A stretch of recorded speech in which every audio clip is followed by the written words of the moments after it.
सिर्फ 30 साल की थी नीलम जब एक कार हादसे में उसके पति की मौत हो गई। उसकी गोद में था उसका 4 साल का बेटा और ढेर सारी जिम्मेदारियां।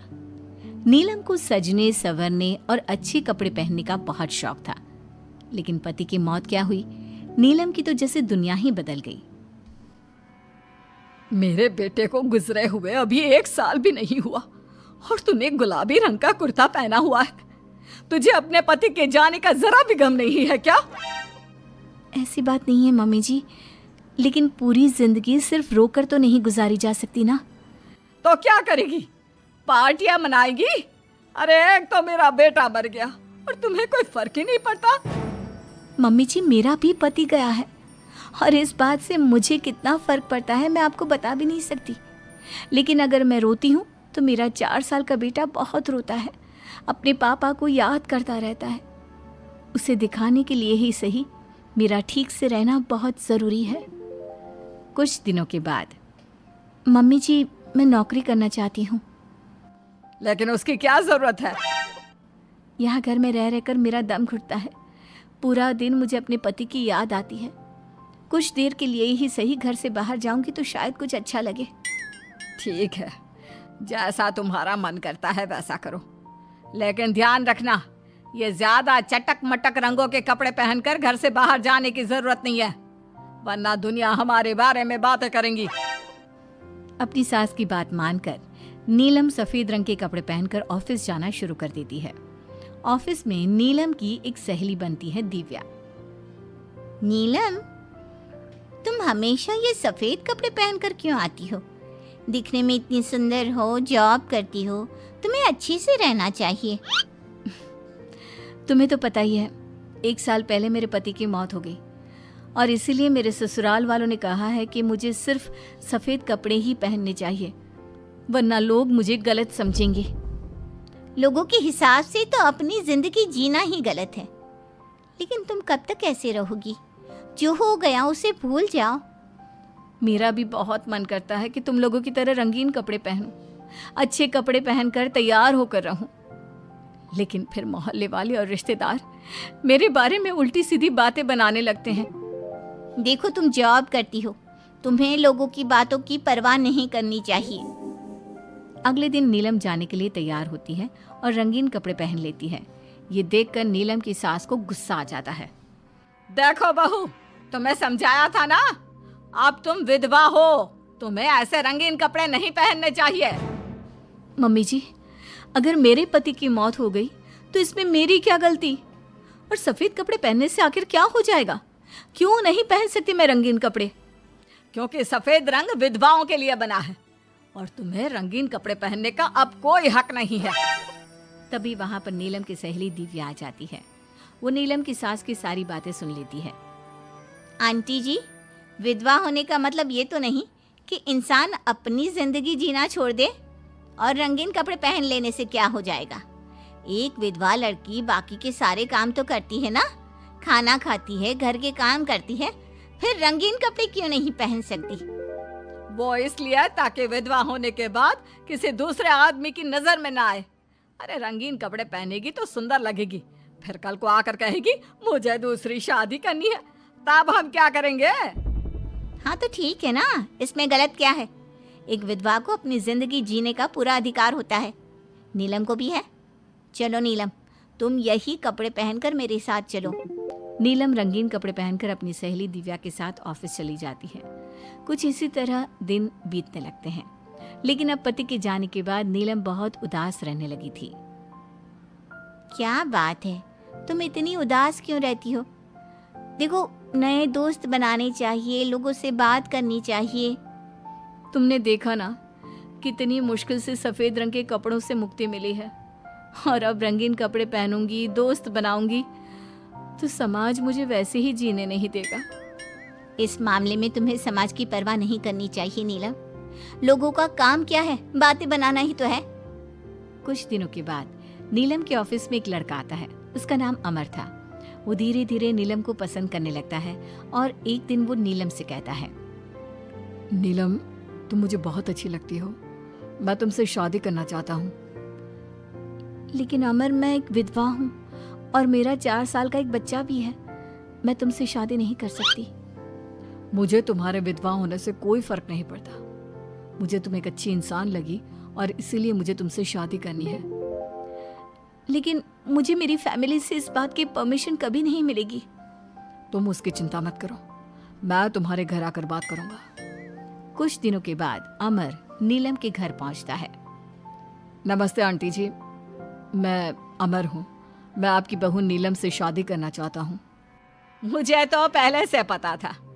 पहले तूने विधवा वाला सफेद रंग छोड़कर ये रंग बिरंगी कपड़े पहनने शुरू किए और अब तेरा चक्कर भी चल रहा है। नहीं मम्मी जी, आप गलत समझ रही हैं। मैंने ऐसा कुछ नहीं किया। अगर ऐसा कुछ नहीं किया तो फिर कौन है ये लड़का, और यहाँ हमारे घर तेरे साथ शादी करने की बात करने क्यों आया है? आप नीलम को गलत समझ रही हैं। मैं नीलम को पसंद करता हूँ और उससे शादी करना चाहता हूँ। उसने मुझसे कभी ऐसा नहीं कहा। चले जाओ हमारे घर से। हमारे यहाँ पर विधवा बहुओं की शादियाँ नहीं करवाई जाती। समझ में आई बात? अमर वहां से चला जाता है और नीलम की सास उसे बहुत उल्टा सीधा सुनाती है। कुछ दिनों के बाद पड़ोस में एक शादी होती है। वहां पर सारी औरतें तैयार होकर आती हैं। नीलम की सास भी उसे वहां पर चलने के लिए कहती है। नीलम सफ़ेद रंग के कपड़े पहनकर अपनी सास के साथ वहां पर जाती है, क्योंकि ऐसा उसकी सास ने कहा था। पर सारी औरतें काफ़ी सुंदर तैयार होकर आई थी। देखो तो मेरी साड़ी का कलर कितना सुंदर है, तुम्हें पसंद आया? और ये देखो मेरे कंगन, पिछले महीने ही दिलवाए थे मेरे पति ने, कितना अच्छा डिज़ाइन है ना? अरे तुम्हारी मेहंदी तो दिखाओ, रंग तो बहुत सुंदर आया है। लगता है तुम्हारा पति बहुत प्यार करता है तुमसे। और नहीं तो क्या। और वैसे भी ना, मुझे मेहंदी का ये लाल रंग बहुत पसंद है। अरे जरा उधर तो देखो, ये नीलम वहाँ पर क्या कर रही है? हम सबके बीच में विधवा का क्या काम? अरे इसका यहाँ होना तो मनहूसियत है। इसकी सास को इतना भी नहीं पता कि इसे यहाँ नहीं लाना चाहिए था। ऐसे सफेद कपड़े पहनकर बैठी हुई है, दूर से पता चल रहा है कि उसका पति मर गया। नीलम की सास ये सारी बातें सुन लेती है और फिर अपनी बहू के उदास चेहरे की तरफ देखती है। नीलम की सास को इस बात का एहसास होता है कि उसने अपनी बहू के साथ अच्छा नहीं किया। घर आने के बाद, नीलम जरा मेरे पास आना बेटा। क्या हुआ मम्मी जी? मुझसे कोई गलती हुई है क्या? लो बेटा, बहुत सुंदर सुंदर और रंगीन साड़ियाँ हैं, ये सब तुम्हारे लिए। और सुनो, वो जो लड़का उस दिन घर आया था ना, क्या नाम था उसका? अमर। उसे कहना कि वो मुझसे आकर मिले। लेकिन अचानक क्या हुआ मम्मी जी? सब ठीक तो है ना? आप ये कपड़े मुझे क्यों दे रही हैं? और अमर से क्या काम है? बेटा, मेरे बेटे की मौत के बाद भी तुम मेरा इतना ख्याल रखती हो, नौकरी करती हो, पैसे कमाती हो। आज जब उस शादी में मैंने दूसरे लोगों की बातें सुनी, तब मुझे इस बात का एहसास हुआ कि विधवा होने के बाद भी तुम्हें जीने का अधिकार है। मम्मी जी, मैं कुछ समझी नहीं। देखो बेटा, जो चला गया वो चला गया, लेकिन आज के बाद तुम रंगीन कपड़े पहनोगी, खुश होकर रहोगी। और हाँ, मैं खुद तुम्हारी शादी अमर के साथ करवाऊंगी। लेकिन मम्मी जी, आप ये सब क्यों कर रही हैं? मैं तो आपके कहने पर सफ़ेद कपड़े पहनकर शादी में गई थी। वही तो बेटा, मुझे अच्छा नहीं लगा। और ऐसा तो किसी किताब में नहीं लिखा कि विधवा होने के बाद एक लड़की को सिर्फ सफ़ेद कपड़े पहनने चाहिए। अगर तुम ससुराल में रहकर अपनी जिम्मेदारी उठा सकती हो, तो फिर अपनी जिंदगी में सारी खुशियों पर भी तुम्हारा अधिकार है। नाचने वाली से शादी। दिनेश एक बार अपने दोस्त अमर की शादी में उसके गांव गया। दिनेश और उसके दोस्त शादी में जमकर मजे कर रहे थे। अमर की शादी में एक नाचने वाली लड़की भी आई थी, जिसका नाम था अमृता। उसका नाच देखकर वो लड़की दिनेश को बहुत पसंद आ जाती है। जब वो लड़की शादी में डांस करके वहाँ से जाने लगती है, तो दिनेश उसके पास जाता है। देखो, तुम मुझे बहुत पसंद हो, तुम बहुत अच्छा डांस करती हो। जी शुक्रिया, डांस की बात तो सही है, लेकिन आप मुझे पसंद करते हैं, ये बात समझ में नहीं आई। इसमें समझना कैसा? मैं तुमसे शादी करना चाहता हूँ। हाँ, आपको पता नहीं क्या, मैं नाचने वाली हूँ और हम जैसी लड़कियों से कोई शादी नहीं करता। बहुत लड़के आते हैं तुम्हारी तरह बातें बनाने वाले, शादी के प्रपोजल्स लेकर लेकिन शादी कोई नहीं करता।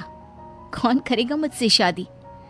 मैं सच कह रहा हूँ, मैं सच में तुम्हें बहुत पसंद करता हूँ और तुमसे शादी करना चाहता हूँ।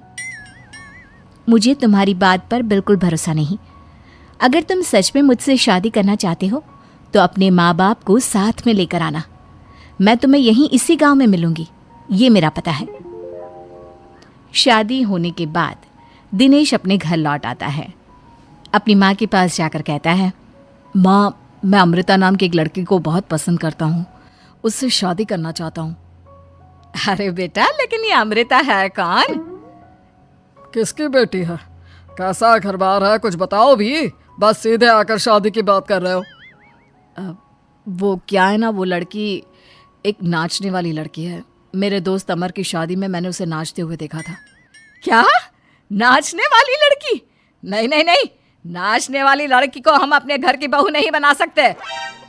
लेकिन माँ, मैंने उससे वादा किया है, मैं उसी से शादी करूंगा। वादा करने से पहले अपने माँ बाप से पूछना जरूरी नहीं समझा? किसी भी नाचने वाली को ऐसे शादी का वादा करके चले आए। लेकिन पापा, एक बार आप उससे मिल तो लीजिए, क्या पता आपको भी वो पसंद आ जाए। दिनेश के माँ और पापा दिनेश और अमृता की शादी के लिए तैयार नहीं होते। एक दिन दिनेश के मम्मी पापा अपने गांव से बाहर कहीं जा रहे होते हैं।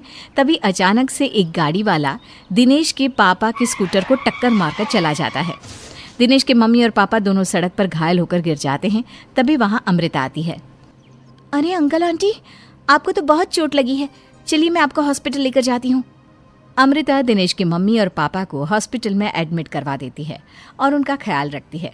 जब दिनेश हॉस्पिटल पहुँचता है, अमृता, तुम यहाँ क्या कर रही हो? तो क्या ये तुम्हारे मम्मी पापा हैं? वहाँ सड़क पर उनका एक्सीडेंट हो गया था, इसलिए मैं यहाँ हॉस्पिटल में लेकर आ गई। क्या ये वही लड़की है बेटा जो तुम्हें पसंद थी? हाँ माँ, यही तो है अमृता, जिसके बारे में मैंने आपसे बात की थी। हमारी सोच गलत थी। ये लड़की तो बहुत अच्छी है और हम तुम्हारी इससे शादी करवाने के लिए अब बिल्कुल तैयार हैं। उसके बाद दिनेश और अमृता की शादी हो जाती है। अमृता एक नाचने वाली थी और इसलिए वो किसी भी तरह की आवाज़ पर नाचना शुरू कर देती। एक दिन जब वो किचन में खाना बनाते वक्त झूम झूम कर नाच रही थी। अरे बहू, तुम यहाँ किचन में खड़ी होकर डांस क्यों कर रही हो? यहाँ कौन सा गाना बज रहा है? मम्मी जी, वो कुकर की सीटी का म्यूजिक है ना, बस उसी पर डांस कर रही थी। आप भी सुनिए ना, कितना अच्छा म्यूजिक है। अरे अब कुकर की सीटी पर कौन डांस करता है? अजीब नाचने वाली बहू मिली है। माना दिल की अच्छी है, लेकिन कुकर की सीटी पर भी नाचती है। भगवान भला करे। कुछ दिनों बाद दिनेश के पड़ोस वाले घर में कंस्ट्रक्शन का काम चल रहा था और सारा दिन मजदूरों के हथौड़े चलाने की आवाज़ आती रहती। उस आवाज़ की वजह से अमृता घर का सारा काम छोड़कर डांस करती रहती।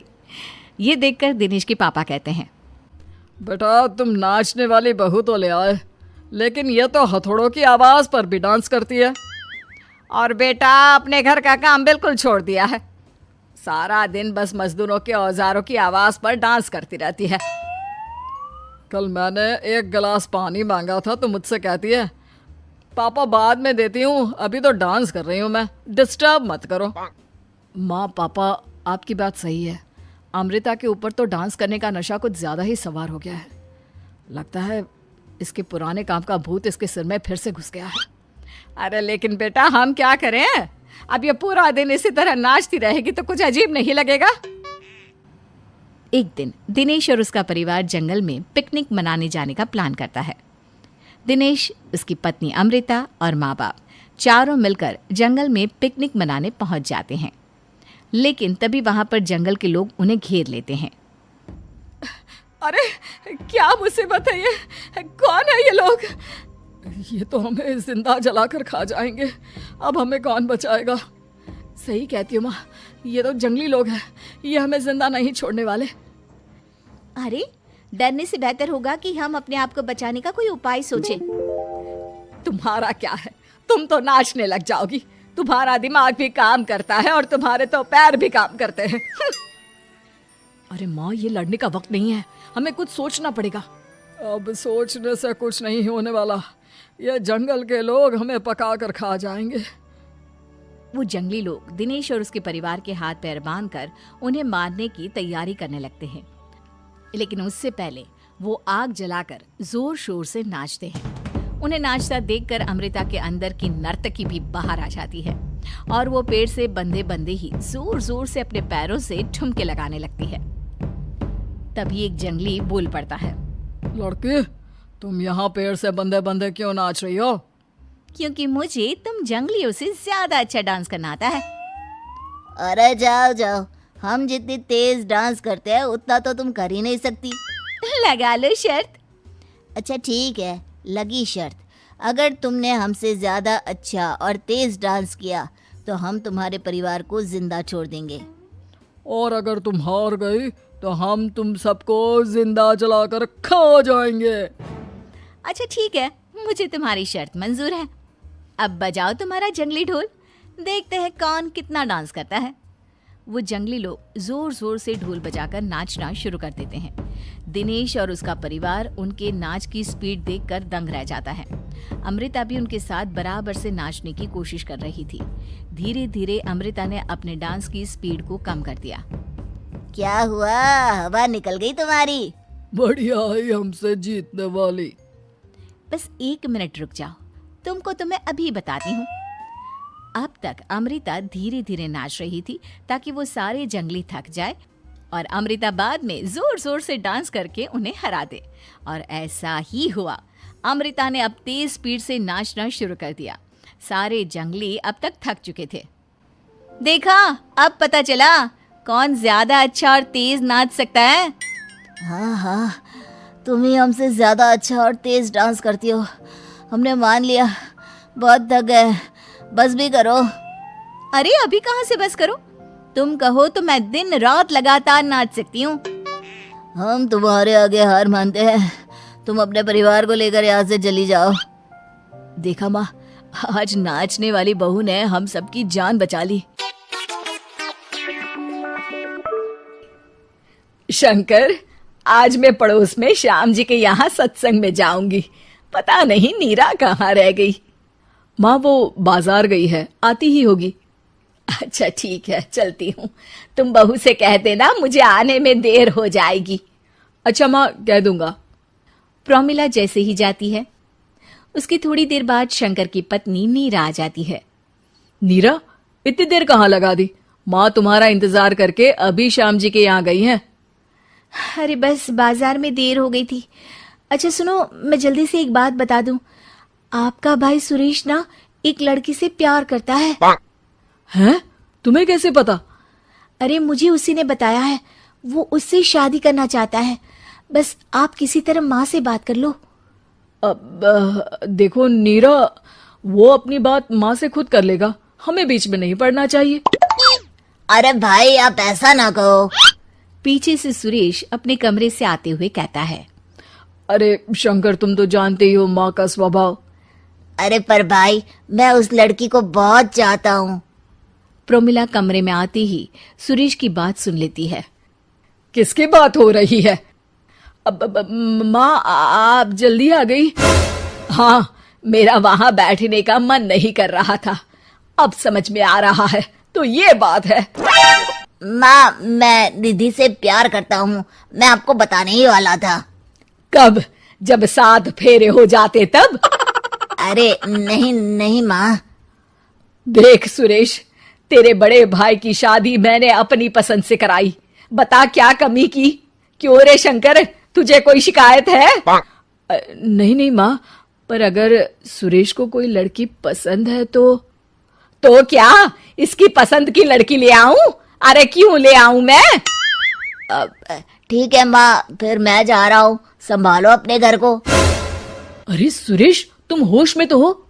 हाँ हाँ, होश में ही हूँ मैं। शंकर, रहने दे, जाता है तो जाए। मुझे पता है 4 दिन बाद वापस लौट कर आ जाएगा।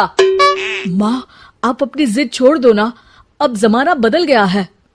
अरे शंकर, मुझे मत समझा, तेरे से ज्यादा जमाना मैंने देखा है। आज शादी करेंगे, कल तलाक लेंगे।